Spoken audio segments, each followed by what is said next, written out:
It's so good to have you here today. On your podcast. On my podcast. On my podcast. Whose podcast is this? It's called The Girls. We all live in a bungalow and we work together in the office and the living room.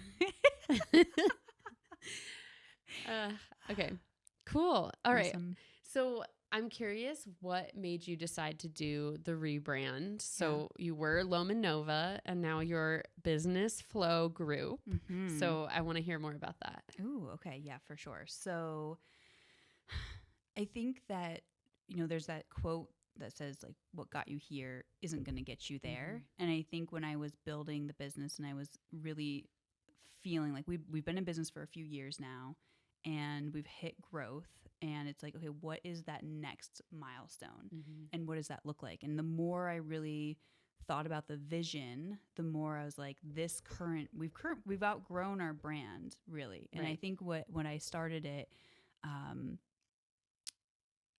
it was a great brand for what we started with, but what I wanted to take it to was much bigger, much more scalable, and like on a practical level, like the naming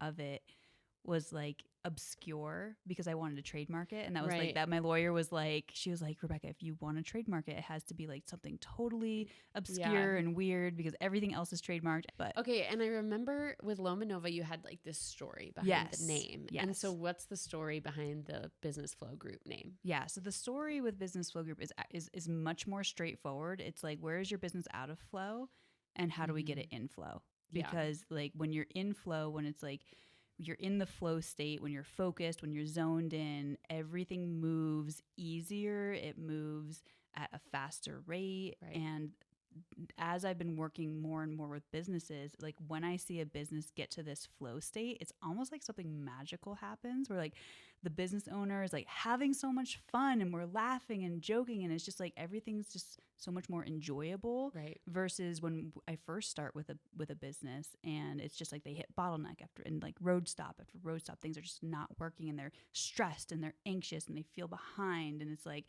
we got to just get you into flow state. I feel you. Yep. That's me right now. No, but I totally I feel like as business owners, we need to spend as much time in that focus and flow time as possible. What do you feel like flow means to you? Like, how do you experience flow at work? Okay, the word flow to me, I think of like when I'm working on something specific and I like don't even see the time going by. And it's just like I'm in that zone and I'm productive. Mm-hmm. And I finish that like 3-hour chunk and I'm like, oh my God, I just got so much done. Yes. Versus when I think of out of flow, I'm like going from this page to that page. I'm answering this message and I'm like writing this email and I'm just like going between all these screens and I'm getting nothing done. Yeah. It's like constant context switching. Right. Yeah. And we lose so much energy and time when we're switching context all throughout the day. Yeah. There was like this crazy, when I was doing research for one of my recent talks about like productivity and time management, there was like this crazy stat of like you become like, I think 78% less productive when you're context switching. And I was like, that makes sense, but that seems like crazy high, but it was. Yeah. I recently vibe coded this app that lives on my computer that tracks what I'm clicking on and what I'm doing. And I was shocked that after having it on for 2 hours, it was like you switched screens 279 times. Oh my gosh. Whoa. I'm ashamed. Whoa. Bearing your soul here. Yeah. I don't want to turn the app back on because I'm really concerned. I don't want to know. But it's actually interesting when I take people through this sort of process of how to automate their work. Yeah. And one of the things we do is look at the time that you're spending on each task. And some people will say, oh, this task only takes me 5 minutes. It's not worth automating. Nothing only takes you 5 minutes. Yeah, exactly. Because if you're switching from something else, you have to like reset. You have to remember what you're supposed to be working on, where you are in that project, log into the system. Everything, it takes at least 15, 20 minutes. And then it's 20 minutes away from some other productive work you could be doing. So A 5-minute task, people think it's not worth automating. And I would say, like, if you do that task 100 times a week, it's definitely worth automating. So. Yeah. And even if it's not 100, even if it's like, a smaller number, but like think about it compounded, right? Mm-hmm. Week after week, month after month, like that's going to add up over time. Yeah. So with your new name, what is changing in your business operations, if anything? Yeah. So I think one thing that I was saying that I realized is not actually correct is I was like, nothing's really changing. Like we're still the same, business. We're still offering the same things. It's just a new name. And then I realized like that's actually not doing it enough of us. Like it's doing it a disservice because we are actually really leveling up. We're leveling up in what we're offering our clients, like what we're able to offer them with coming in as a group and outsourced operations versus just me coming in, with maybe one other person. Mm-hmm. But it's like I'm coming in now with a team, right? And we can go so much faster and build things so much quicker and bringing in, like you and resident CFOs and like different people that I really trust and have vetted that can guide the client. And I think that takes a weight off of their shoulders too, because they don't have to be like, oh, I have to go find this person. I have to go find that person. It's like we all have those people for them already vetted that are trusted that can get results. So I think just what we're able to deliver to the clients has expanded the level of support. And also we're launching an educational arm of the business. Oh, really? Yeah, which I'm super stoked about. Okay, tell me about that. Yeah. So what we are launching is in the educational arm is teaching people how to be great operators. Mm-hmm. So this is going to be for people who are VAs, virtual assistants, online business managers, operations specialists, anybody, and even small business owners who are not ready to bring on a full-time operations support, but they want to learn how to be a good operator. Maybe they've never learned how to even do planning, how to manage their time, just some of the like basic foundational systems that every business runs on. And then and I'm collaborating with my executive assistant who is like, I came up with this idea because she's just phenomenal. She's the best assistant I've ever. No, it's Andrea. Oh, okay. Yeah. Have you met her? Oh, yeah. No, she was in the boot camp. Yeah. She's just phenomenal. She's just really, really great at what she does. And I was like, how do I clone you? Yeah. And she was like, well, actually, I would like train VAs. And I was like, okay, we need to collaborate on a program together where it's, my side of the leadership and the high level operations and her in the actual execution.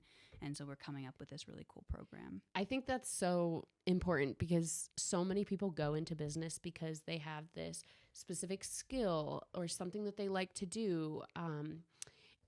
It's not that they have this skill for running a business. It's that they have a passion and they want to amplify that passion. And so there are so many business owners that really struggle because they don't have that business acumen. They don't know how to operate. They don't know how to set up systems. So I think it's so cool that you're going to be able to empower them and provide them that education. Love that. I do think it's a really compelling topic that you are almost partnering with your virtual assistant on this education offering. Yeah. Like it's cool for you as a business owner, someone who hired a virtual assistant, to see that and pay attention to that skill set and her value that she's providing to your business. Because a lot of people hire a virtual assistant and then they're just like, oh, I just give her all this stuff that I don't want to do. And then they don't like really empower or train that person or give them the credit that they deserve or even the opportunity to grow. Yes. I agree. And then for her to also like obviously have that skill set where she's really mastering what she does.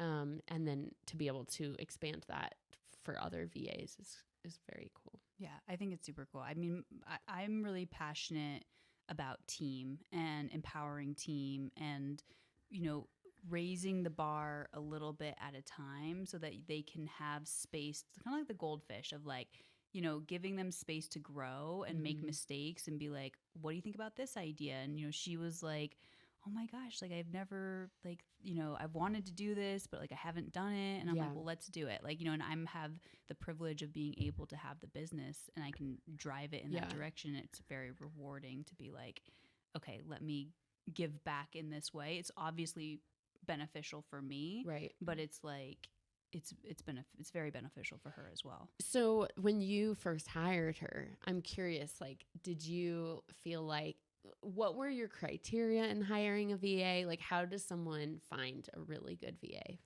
I think that's hard, to be honest with you. I think it's hard to find. I mean, I think VAs are great. I think it's often, there's a lot of misconceptions about bringing on an assistant. I think that people put too high of expectations on what they are capable of, and that with such little context.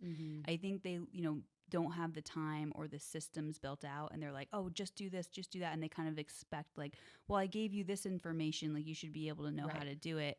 And it's not, they don't, set them up for success, and that's no shame on them. They're so overloaded. They don't have the time to do that. Right. But that's why, like, one of the things that we believe at, Business Flow Group is that operations belong at every stage. So it's like, it's not like once you make money, once you are successful, then invest in systems. It's like, start at the foundation so that when you do bring on the VA, they have some support and foundation to pull from. So I think for me, the criteria is like critical thinking skills, resourcefulness, be like super highly organized. And I want somebody who can think ahead for me. So like Andrea's really great at being like she'll like look at my she looked at my email yesterday and she was like, noticed that I told somebody I was going to call them, and she was like, have you called them yet? Here's their phone number. I was like, thank you. Yeah, I appreciate that. I do think being proactive is so important. And then also like just that like where you were saying she notices that you said this, and then not only is she asking you, have you done it, here's the phone number. Yes. Like, make it easy for you to do, because as business owners, I feel like we just have so much on our mind. I honestly think it turns us into like kindergartners, where we're like, I need you to give me everything I need so that I can get it done. Otherwise, it's not going to get done. Exactly. Yeah. That was what really stood out to me as well. It wasn't just do this thing. It's like, here's the link, or here's this. Like, make it just super, super easy for me. And that's what I feel that she does, is she doesn't just... she takes it to the next level of support. And that's what I want to see other assistants do, of like, how can you essentially manage up and become even more supportive, because there's lots of different levels of executive assistants. Like, I was watching the Gordon Ramsay documentary. Okay. He's got a really good new documentary out. Okay, I haven't seen it. It's called like Being Gordon or something like that. Okay. Yeah, it's very good. It's like, it's a really good documentary for people who are like systems nerds like we are, because he is like such a systems guy. And I feel like it's such a big contributor to his success. I feel like you have to in the kitchen. You do. Have you seen The Bear? Yes, I'm obsessed with The Bear. I get so stressed out watching that. Oh my God, so many people say that. I don't get it. There's no resolution. It's like every episode you're just stressed until the end, and then it's over, and then the next one is also stressful. It's like, can we wrap this up? It's so funny. My brother said the same thing, because he's in hospitality. He's like, I can't watch it. It's way too stressful for me. Yeah. I really like it though, because I think it feeds like the systems in me that I'm just like, I like to watch everything, and I'm like, it looks so good. Yeah. Yeah.